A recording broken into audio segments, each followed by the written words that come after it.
usapan ng animal business, parang mas okay dyan yung pang-agriculture eh. Yung tipong baboy, manok, baka, ganon. Pwede rin ang pet business kasi dumadami ang mga pet lovers, kaya dumarami rin mga pet stores. Pero alam mo na, balitaan ko, na ito palang negosyo ng pag-aalaga ng kalapate o yung pigeon, eh matagal na pala yung negosyo na yan. Correct. At alam mo, meron pang racing as in karera ng mga kalapate. At pag champion ang alaga mo, mas mataas ang bentahan nito. Gusto ko tuloy mag-alaga ng kalapate.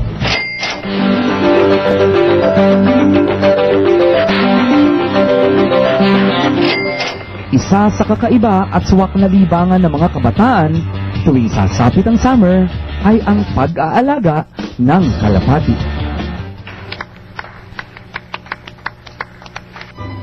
Pero may kakaibang kwento itong si Dr. Bernard Gonzalez na isang veterinarian.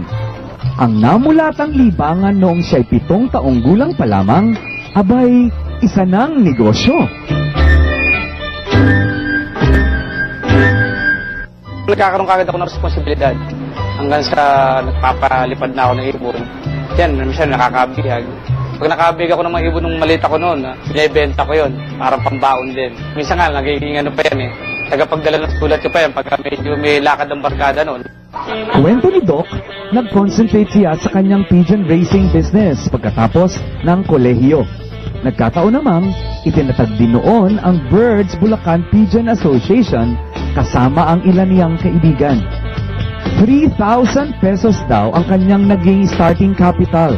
At singbilis raw ng lipad ng kanyang mga kalapati ang naging balik ng kanyang puhunan. Madaling kami makabiyag ng mga ibon noon. Siyempre, mga ibon na habibiyag din ng ibon namin. Binebenta ko sila, yun pinapapagawa ko ng kulungan. Siguro mga 1 buwan, 2 buwan. Yan. Bida pa si Doc. Kampiyon din ang kanyang mga pigeons sa karerahan. Mula Apari sa norte at Tacloban sa south, nakararating ang kanyang mga ibon.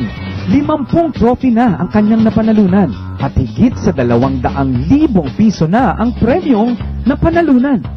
Ito yung kauna-una kong ibon. 1998. Ito na yung ibon ko si Super Lolo. Ang daan ibon na to. Minimintain ko na lang ito parang siya yung yung simula eh.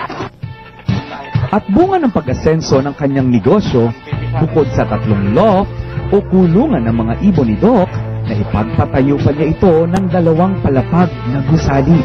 2,000 ang presyo ng kitson or baby pigeon. 3,500 naman ang stag o 6 na buwan pataas ang gulang.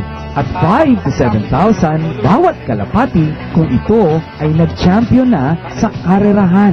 May swak na payo si Doc sa mga mahilig magkalapati o magplanong magnegosyo nito. Ang may advice ko lang sa mga ibang kalapati, management lang naman. Gagawin lang ng tamang pagkain, tamang gamot, deworming, tapos yung kailangan continuous exercise ng ibon. Parang athlete din yan.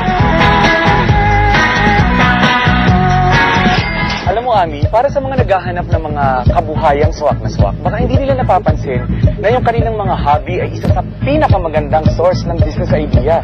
Saka nakakita na ang negosyo mong pinagkakakitaan ay hobby mo pa. Oo nga, no? Ang galing mo talaga, Carl. Alam mo, ang dami namin talagang natutunan sa'yo ngayong araw na to. At bukas, magkasama pa.